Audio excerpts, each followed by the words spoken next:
Good afternoon, everyone.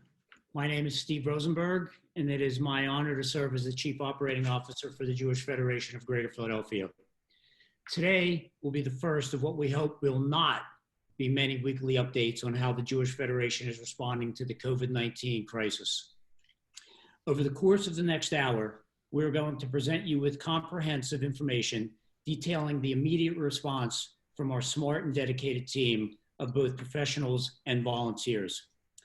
This past week has not been easy for any of us, but I'm incredibly proud of how much we've accomplished and how as a community and as an organization, we were able to prepare in advance for this crisis.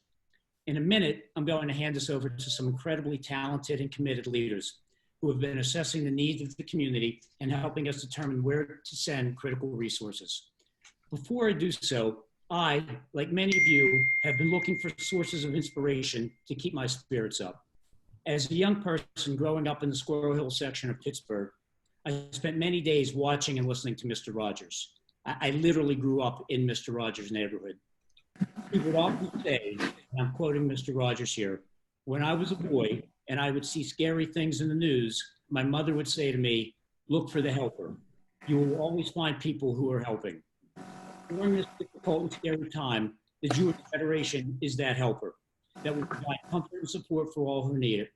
We are here just like we have been for 119 years, and I hope all of you on this call continue to reach out and connect with us for anything that you need. I'll be back at the end of this call to help close this out. I want to introduce a colleague and a very good friend, Rabbi Eric Yanoff, who today in his capacity will be talking to us as the chair of the Board of Directors.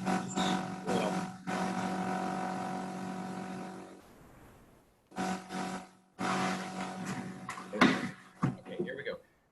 Welcome everyone, and thank you for joining together in this way. There have been a number of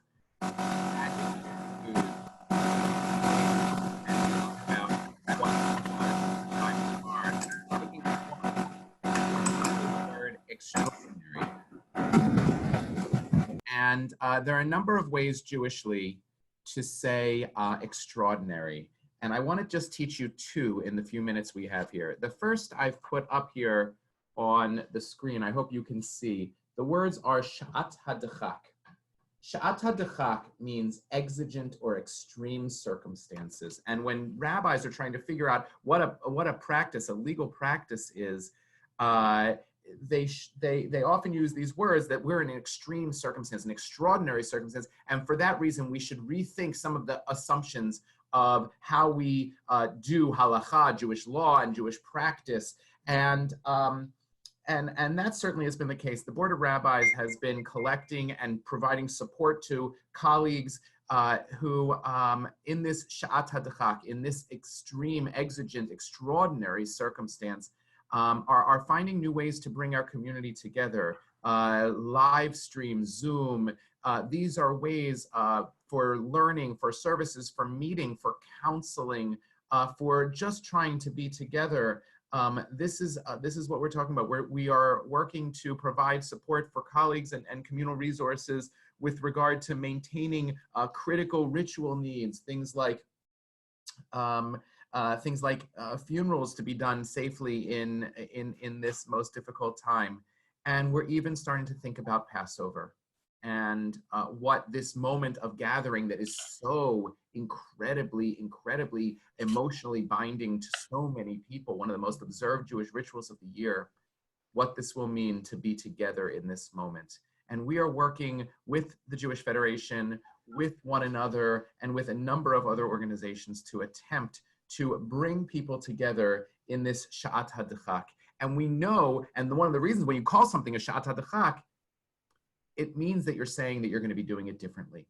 It means that you're going to be doing things in an extraordinary way and may have to take certain either leniencies or creativities to allow us to come together. And that's really what this conversation is about and what so many conversations are about. There is one more term. There is one more term for extraordinary that many people already know from a different translation, and that's the one I want to conclude with.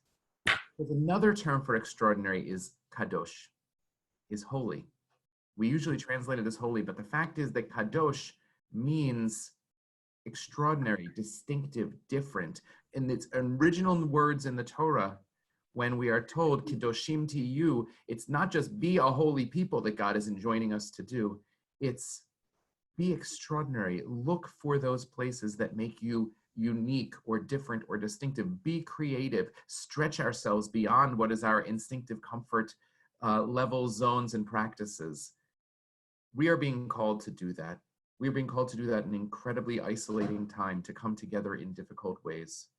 And while certainly we have the sense of sha'at hadchak, that these are exigent circumstances, I would encourage us to also take the other word for extraordinary, kadosh, and say, how can we be, as so many of our synagogues and hillels and schools and other institutions seek to be, how can we be a kehillah kedosha, that word kadosh, an extraordinary, distinctive community in these most extraordinary and unprecedented times.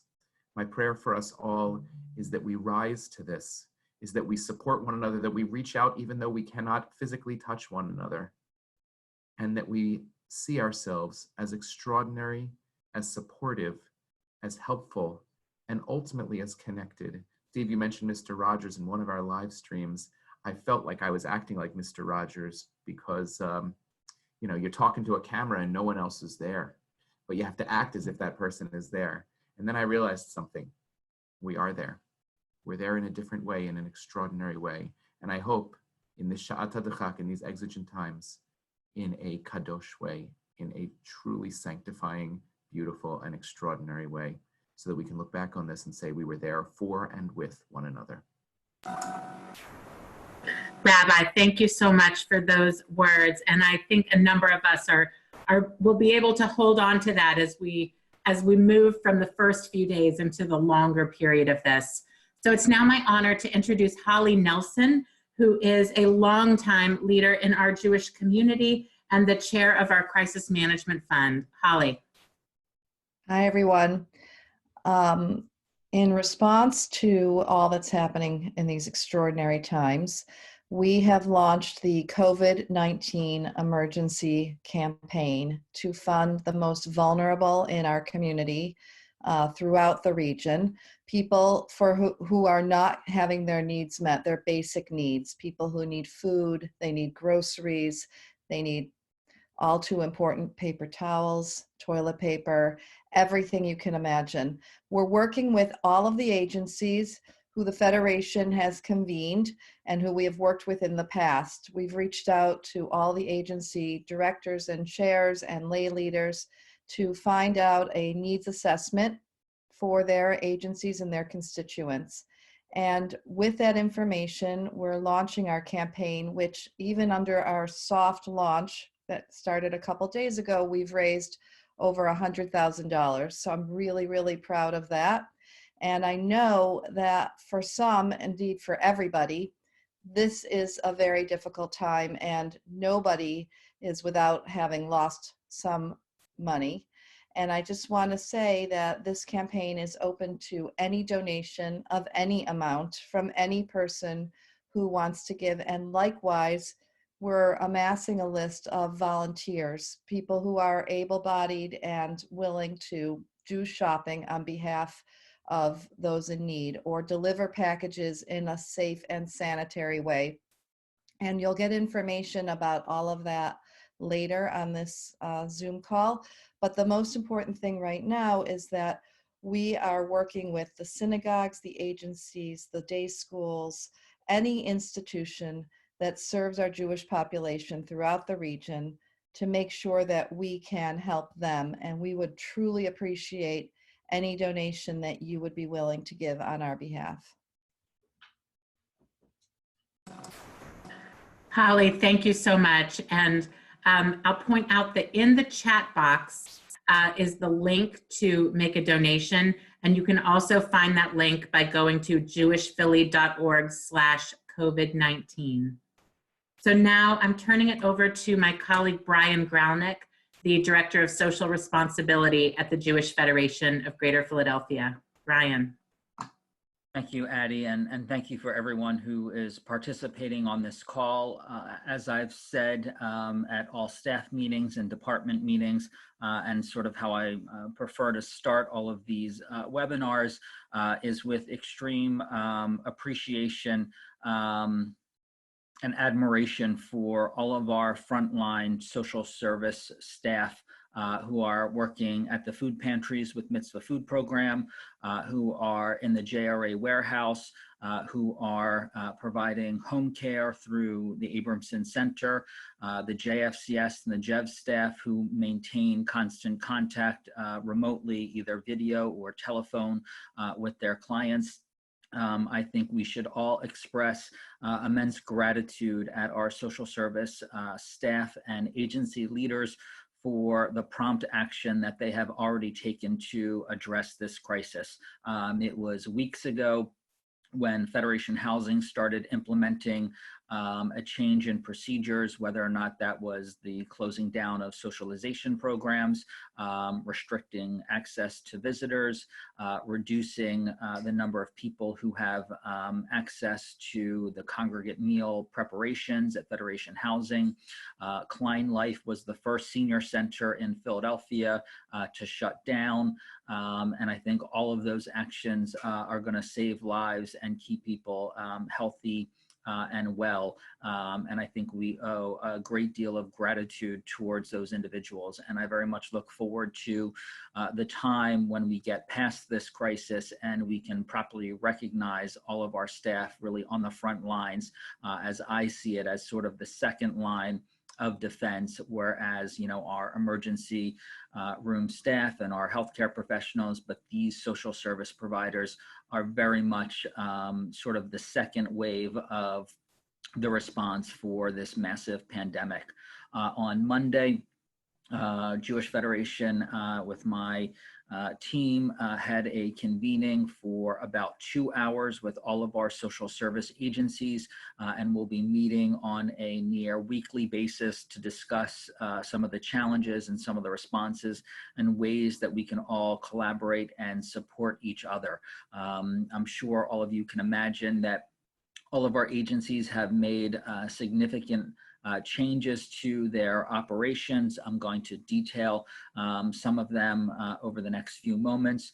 While many of you know that Jewish Federation mostly grants out to other nonprofits like Jewish Family Children Services and JEVs, we run some services directly ourselves.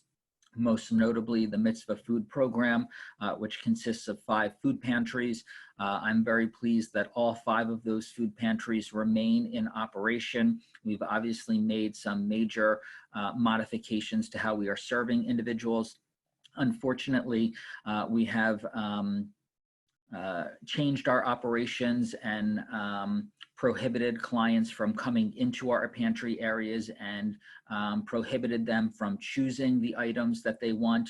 Historically, all of our pantry clients were able to come into the pantry and choose the items that they wanted, which was a way we recognized and empowered them and recognized the dignity that they have and that they deserve. But unfortunately, all of our pantries are moving to prepackaged bags with some minimal choice. We are looking to meet all of our clients outside of the pantry to prevent them from coming into any one location and prevent them from congregating in any mass, and obviously are equally concerned about our volunteer pool as well. Both the Mitzvah Food Program as well as Klein Life's Meals on Wheels program rely heavily on volunteers, and most of those volunteers are 60 plus. We have seen, a significant drop off in volunteers in a number of programs. Klein Life has about 30 to 40 cooking groups. Probably some of you on this call have participated in those cooking groups that are happening in synagogues, in hillels throughout the region. Those cooking groups, for the most part, have suspended their activities.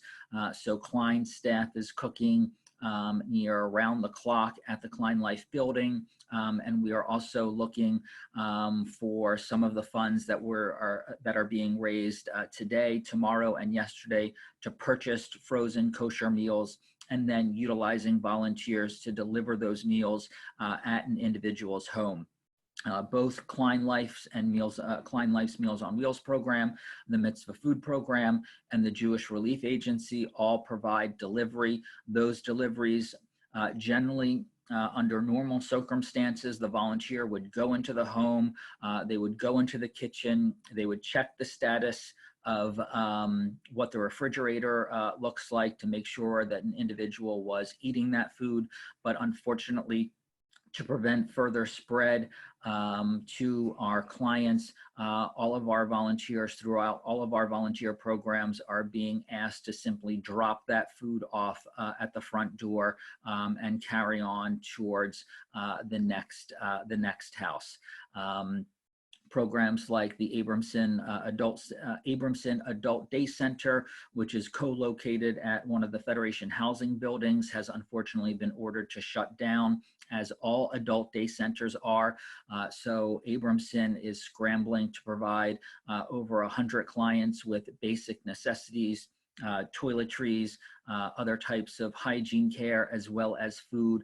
And there is a great need for an increase in delivery volunteers to come to, whether or not it's one of the 5 Mitzvah Food Project pantries or Klein Life, pick up items and then simply drop them off at the front door of an older adult as well. Another aspect that is going to be getting increasing attention from me and from our agency partners and perhaps members of our clergy is the impact that social isolation is going to have on older adults. Social isolation is something even pre-COVID-19 that has been a significant concern for many of us in the Jewish community and many people who serve older adults. That is why programs like Klein Life and Golden Slipper and Federation Housing have long emphasized whether or not it's lunch and learns, discussion groups, Yiddish classes, chair exercises. All of those programs have obviously been suspended, and the health consequences of social isolation are significant, and the data suggests that social isolation, the health impact of it, is the equivalent of smoking 15 cigarettes a day. So we are looking at various ways for telephone reassurance, possibly from rabbis or from volunteers in the community, and that is something that will be ramping up in the coming days and weeks as we prepare for the potential duration of this sort of sheltering in place from the government, and to provide some sort of social interactions for our various clients. As it relates to the emergency campaign, all of our social service agencies has provided me and the rest of our fundraising staff with detailed cost information about the cost of hiring additional staff, of getting additional cleaning supplies into various facilities and buildings. We are also looking at the cost of purchasing various supplies, the cost of purchasing kosher meals from Betty the Caterer and from other kosher caterers who are still able to mass produce meals because, as I said, those volunteer groups at Klein Life have been shutting down. And there are other programs like Golden Slipper Gems, which is running socialization programs in Federation housing buildings, as well as in Lower Bucks and Adif Israel, that we are looking for group and online educational programs as well. So there is a multitude of steps that we are taking. This is still very new to all of our social service agencies. Most of us are still scrambling to provide sort of our basic services, which are at this point relatively uninterrupted, which I am pleased to say that we've really stepped up in a significant way And we just need to make sure that our frontline staff who are dealing with clients on a day-to-day basis are taking the appropriate self-care and making sure that everyone from Jewish Federation staff to individuals on this call to the other panelists are pacing themselves for not a sprint, but the marathon that this pandemic could be, and the appropriate response that every individual needs to sort of take upon themselves. So that's a little bit of an overview of some of the steps that various agencies are taking in terms of changing their operations and still trying to maintain and provide their basic services to our important clientele. Brian, thank you so much. That was a lot of important information, and I think we all appreciate knowing what the status is at our social service agencies. I want to mention a couple of things. One, Holly Nelson, when she talked about the launch of Jewish Federation's emergency campaign, wanted to also add that the board has decided that 100% of the funds raised will go to these social service agencies and the people that are in need. Jewish Federation has decided not to take any fees to cover our own costs of fundraising. So we wanted to make sure that was clear to the community. Second, I wanted to make sure that everyone understands that all of the Jewish social service agencies that Brian was talking about, I believe to a one, all serve both Jews and non-Jews. And I think that's very important for us to realize and to share with other members of the community, that we support these Jewish social service agencies, but they support both our community and the broader community. I'd like to turn now to community resources and volunteer opportunities. So if you visit, and I encourage you to, jewishphilly.org/COVID19, we are making changes every day to that webpage. There is a link there so that you can make a donation to the emergency campaign. There is also information about ways to connect to Jewish life throughout Philadelphia and really across the country. There's information about the status of our social service agencies, and there are also volunteer opportunities. So I want to go into a little bit more detail about volunteer opportunities. First, as Brian was referencing, we are in desperate need of help to deliver non-perishable food and other kinds of meals and emergency services to volunteers. This means driving and knock, drop, and go. That is really the safest way for our community members to volunteer at this time. If you feel that you are a good candidate to do that, you might want to do it with a partner who is someone that you are still in contact with, so that one of you could drive and one could go to the door to knock, drop, and go. If you visit that website and scroll down to volunteer opportunities, you will see a link there to a very simple form that you can fill out, letting us know which Mitzvah Food Pantry site is convenient for you and when you might like to volunteer. We'll then follow up with you to get a specific time. Rob, that's actually a different form. There are also volunteer opportunities very similar at Jewish Relief Agency, I believe still 2 shifts a day, and we'll be sharing more information on that webpage about other ways that while keeping social distancing, you can help serve those in need in our community. The second type of volunteer opportunity I'd like to talk about is virtual volunteering.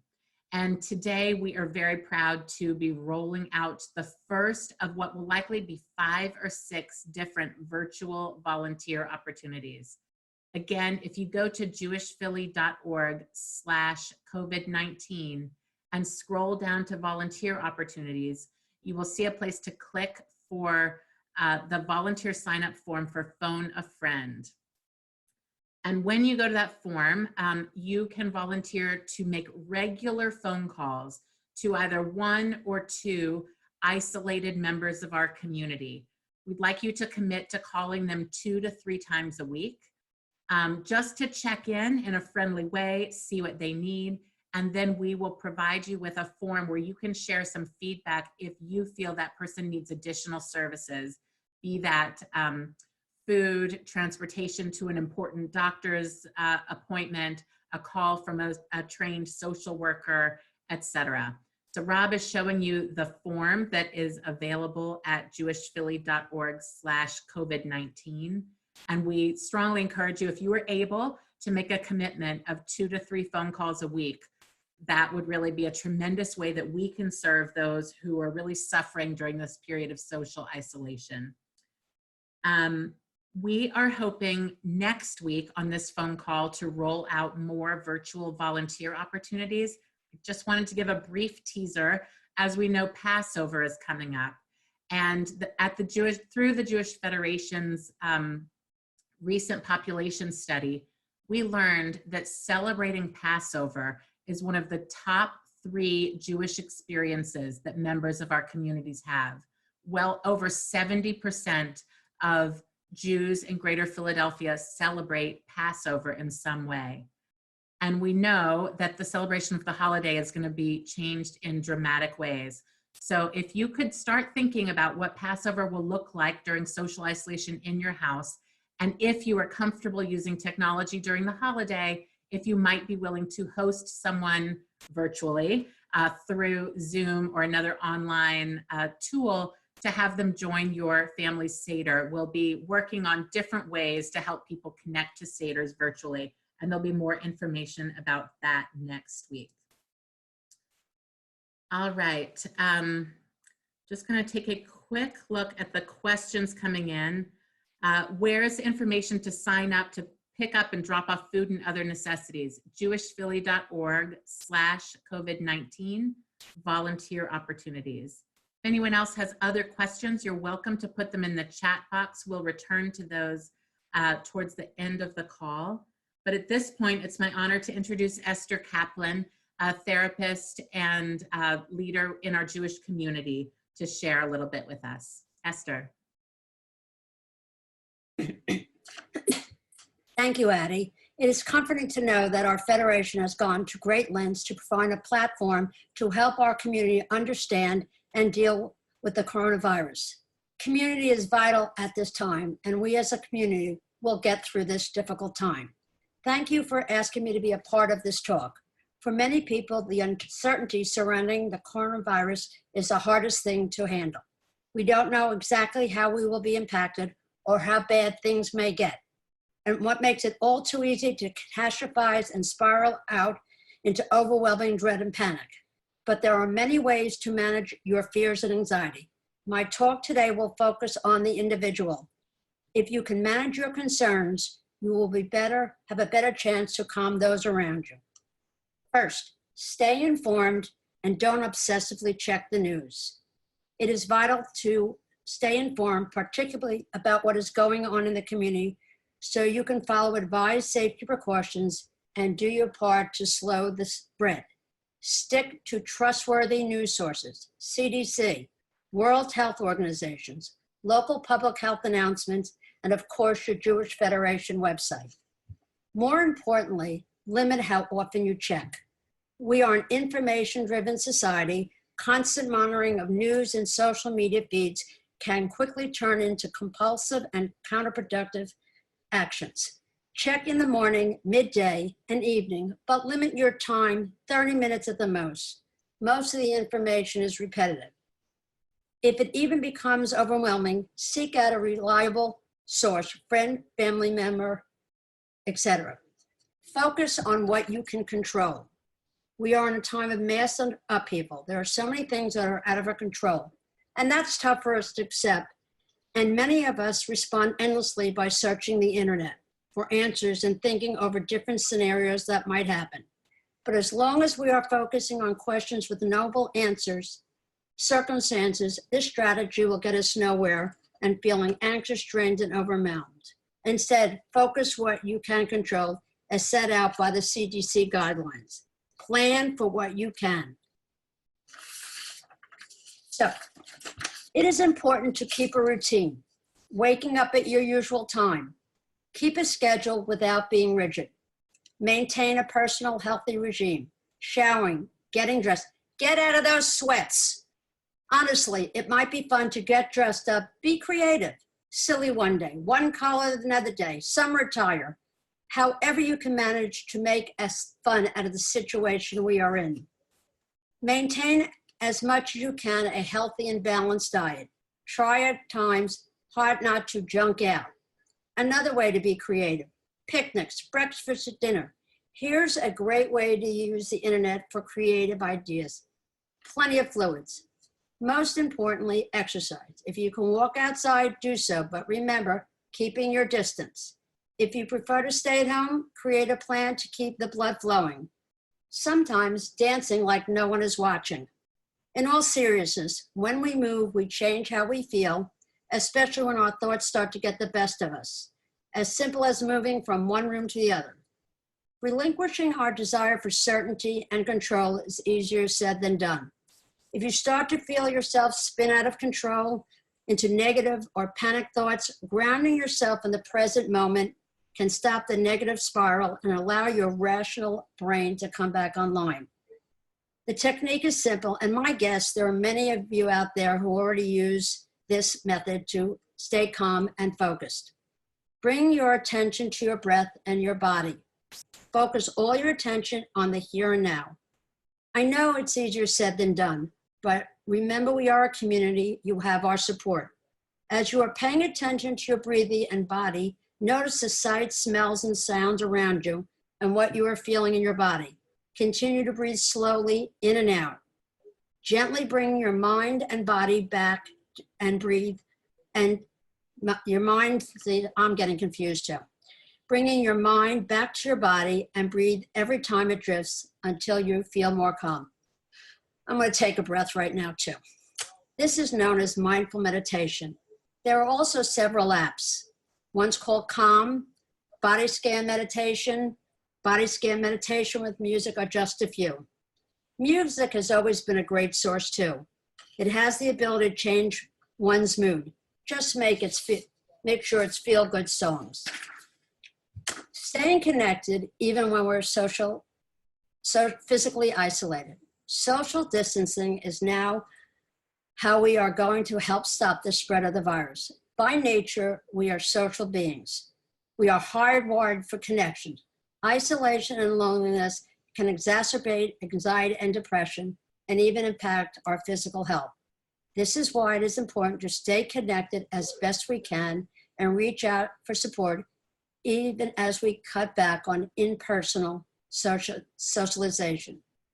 Make it a priority to stay in touch with family and friends. If you tend to withdraw when depressed or anxious, think about scheduling regular phone chats, FaceTime, Skype dates, Zoom. There are many platforms and it is important. While in-person visits are limited, substitute video chatting. It is a vitamin for your mental health, reducing your risk of depression and helping ease stress and anxiety. Be mindful of those who increase your anxiety and politely end your call. These platforms can be used for virtual activities. Just yesterday, my granddaughter played, and please don't laugh, with her camp director and her friends to play mahjong. It definitely helped to lift her spirits and stay connected. Creating new venues to share time with family and friends will certainly be helpful. Netflix has created a new platform. With Google Chrome, you can have a Netflix party with those outside your home. Mario Vitri, quarantine dinner videos, many ways to connect. Another way to be creative, which will in the end bring us closer together. Social media can be powerful, not only for connecting with friends and family and community, it reminds us we're not alone. But be mindful of how social media can also make you feel. Do not hesitate to mute keywords or people who are exacerbating your anxiety. Log off if it is making you feel worse. In conclusion today, be aware emotions are contagious. Be wise to whom you turn to for support. All of us need reassurance, advice, or a sympathetic ear, but be careful of your sounding board. If you don't have someone you can trust, such apps as 7, the number, CUPS, are a good resource for emotional support. Most important, take care of your body and spirit. Be kind to yourself. Make a routine as best you can. Take out time for activities you enjoy. Get out in nature if possible. Find ways to exercise, and especially avoid self-medicating. Helping others will help you feel better. Life will change, but with all change, we need to believe that there will be positive changes. Already, we are finding ways to be more connected than just texting. The strength of our community is a comfort. I do hope this was helpful. Our professional community is here to help, as I and my professional community are providing teletherapy. I am grateful to our Federation for connecting us all at this most difficult time. Please do not hesitate to reach out. Thank you. Thank you, Esther. Before I close, we had a question from Peggy Truitt. A staff person is looking for a food pantry that is open today for a client. Is that possible? West Philly client. Brian, do you want to quickly answer that, and then I'll bring this to a conclusion? Yeah, I believe our Center City Pantry is open. That pantry is at our Jewish Communal Services building. I believe it is at 5 o'clock that pantry opens, and I will, if that is incorrect, I will follow up with you, Peggy. But the Center City Pantry is open, I believe, every Thursday or every other Thursday. But I will email you, Peggy, to confirm. But we will be able to serve that individual. Thank you, Brian. Peggy, thanks for the question. So what's next? Where do we go from here? Well, first of all, there's going to be a call, this sort of call every week at this time. There'll be an email invite for the community. We will also be on Facebook Live. We got started a little bit late on Facebook Live today, but we'll work those kinks out, and you'll be able to follow us on Facebook also each Thursday at this time. So how can all of you help, and what can you do to tell your friends, neighbors, relatives how they can help? You heard from Addie about what we need in terms of volunteers. If you're looking to get out of the house, as Esther just said, we have a lot of volunteer opportunities. If you don't want to be out of the house and volunteer, there's virtual volunteer opportunities. We need your help. We're stronger together. We say that all the time. The more of us working together, the better we all are. Donate. Everybody has limited funds at this time. Whatever you have, we can use, the community can use. 100% of your funds, 100% of whatever you donate will be taken in and sent right back out into the community.